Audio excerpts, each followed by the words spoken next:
Everybody says that your income will determine how wealthy you will become, but that's not true. You can be wealthier with $50,000 a year than somebody making 6 figures a year, and I'll show you why in this video. There are 3 factors that will determine how wealthy you will become. Time, meaning how long you'll be investing your money for. Return, meaning what interest rate return do you get on your money, and money, meaning how much money do you invest.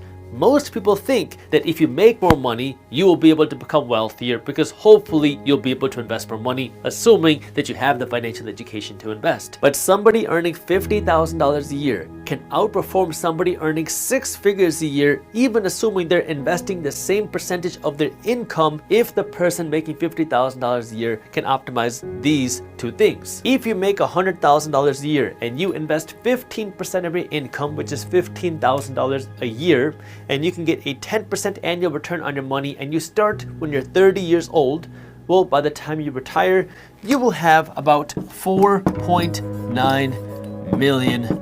And this is assuming that as you earn more money later on in your career that you don't invest more aggressively. But let's assume now that you don't make as much money. You make only $50,000 a year, so you can only invest $7,500 a year, and you continue to do this even if you get pay raises. You only invest $7,500 a year, which is also 15% of your income. You also get a 10% return, but the difference here is you don't start when you're 30, you start when you're 21 years old. Now, you're not going to retire with $4.9 million. You are going to retire with $5.9 million. You will have an additional $1 million in your investment account. You are $1 million richer than the person making twice as much money than you, even though they're investing twice as much money as you, just because you started a little bit earlier.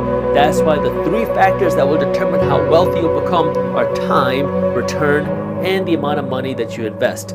Most people assume that it's only going to be how much money you invest because of how much money you're earning, but real wealth looks beyond that. Now, if we dive a little bit deeper into the 3 different factors that will determine how wealthy you'll become: time, the return that you get, and the amount of money that you invest. Time is the only factor that we cannot change because we can't go back in time and start investing 5 years ago. So I'm going to go over time the quickest. The more time your money has to grow, the wealthier you will become.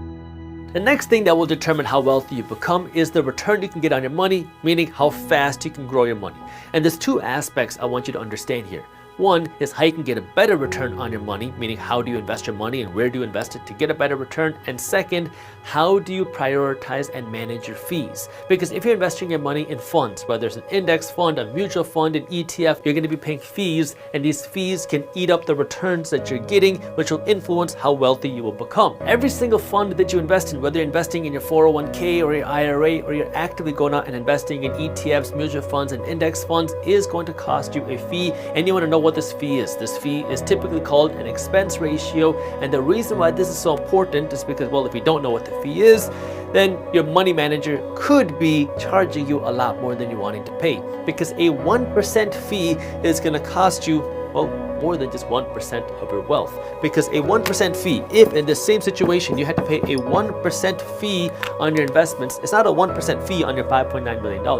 It's a 1% fee on every dollar that you invest, for every year that your money is invested for, and every dollar of profit that you get. So you're not just compounding your money, you're compounding your fees. And now in this situation, if you had to pay a 1% fee, you wouldn't end up with $5.9 million. You wouldn't even end up with $5.5 million. You wouldn't even end up with $5 million. You wouldn't even end up with $4.5 million. You would end up with $4.3 million, and that difference, that $1.6 million difference, is going into your money manager's pocket. This is why you want to know where these fees are and if these fees are worth it. Sometimes the fee will be justified if you can calculate how much this fee will cost you, and you're going to get enough returns to justify the fees. Other times, well, most of the time, the fees are not worth it, which is why you want to be looking for lower cost funds. The return that you get is generally correlated, not always, but generally correlated with the amount of risk that you take on. The general rule of thumb is higher risk, higher potential return. Like here, I have this risk reward ladder, and on the top, we have savings, keeping your money in your savings account in the bank. This is generally considered the least risky option, because when you put $100 in the bank, you know that you can go there tomorrow and get the $100. The problem is you're not going to get that much return on your money. Like if you put your money into a traditional savings account, you might get a 0.2, 0.3, maybe a 0.5% return on your money. If you put your money into a high interest savings account, maybe you'll get a little bit more. But still, it's a very little return on your money. It's going to be difficult for you to build serious amounts of wealth by just saving your money in the bank because you're not getting any returns. Then if you want to take on a little bit more risk, you can put your money into a CD, a certificate of deposit at the bank. Still though, that's not going to give you that high of returns because while it's a little bit riskier than your savings account, because when you put your money into a CD, your money is tied up for a year or 5 years or 10 years, you're still not getting any returns, which is why I don't really like talking about investing your money in CDs because the returns are horrible. Then you have what I like to call passive investments. And this is just kind of like a catch-all term for your general investing where you're not actually managing and operating the investment yourself. So this could be investing your money in stocks, investing your money in real estate, investing your money into these types of assets. And yes, I know you still have to manage your investments when you invest your money into stocks or real estate, but you're not actively operating the investments like you are a business if you're starting a company. So when I talk about these types of passive investments, these are more of your general investments when most people think about investing their money into another asset. Now, the types of returns you get here are going to vary. Like the average stock market and real estate return over the last century has been somewhere between 7 to 10% return a year, year over year. Now, does that mean you're going to always see that return on your money? No. You're going to go through down periods, you're going to go through up periods. But over the long term, we have seen the markets grow by 7 to 10% a year. Now, how do you influence the returns here? Well, this is going to go down to your financial education and how involved you want to be with your investments. You might have heard me talk about passive investing versus active investing. Passive investing is where you're just passively putting your money into the markets and you don't really manage your investments. You're not really keeping up with companies. You're just putting your money into funds and you're letting the funds do their thing. This is going to give you slightly lower returns because you have lower risk. On the flip side, you could be an active investor where you're going to be a little bit more involved. You're going to be researching more companies. You're going to be putting more time and effort involved to find the best companies, to find the best investments, to find the best real estate deals, and then you're going to go and invest your money into these individual investments when you find a good deal. You can get better returns, but you also take on more risk, meaning you can lose more money. So again, higher risk, higher reward. Then, if you want even higher returns, you can look into more of active investments. And I'm not talking about the active passive investments, meaning actively investing your money into stocks and real estate. I mean active investments like starting your own business or about buying a business and operating it. These can give you the highest returns because you can start a $1 million business with less than $1,000. But again, higher risk because most businesses will fail. In this instance, you're investing your time and your money and you're working to grow your money by putting your time into the investment as well. Starting a business can give you the best returns, but it has the most time and the most risk. If you put your money into these passive investments, things like stocks and real estate, you can get still good returns, but the returns are going to depend on now, are you more of a passive investor or more of an active investor? And then you have more of the non-investments where you're just trying to keep your cash safe, something like a savings account and a CD account where you have much less risk and very little returns. This brings us to the third factor which will influence how wealthy you become, which is how much money you invest. And yes, this is another factor that you can control. This is where most people focus. Most people focus only on this. They say that if you make more money, you will be able to become wealthy. But most of the time when they say that, they're not thinking about their investments. They're thinking about, well, if you make $100,000 a year, you have more money to spend, meaning you can have a nicer car and you can buy a bigger home. They're not talking about their investments. But the real reason, the only real reason why making more money can make you wealthier is because you have more money to invest.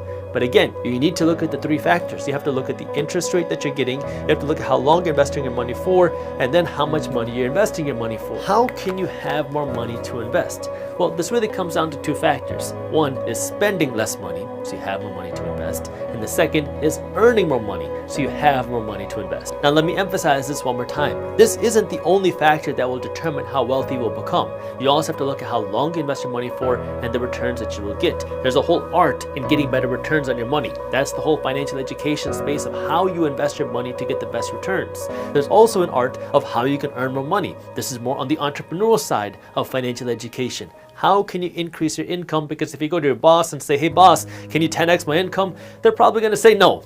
Actually, I can guarantee you they're going to say no. But this is where now the question is, how can you actually increase your income to something where you're going to have a lot more money to invest? well, either you're going to have to get a complete career change, you might have to get some more certificates, you might have to work a second job, or you can work to create your own income. Because when you work to create your own income, there's no limit to how much money that you can earn.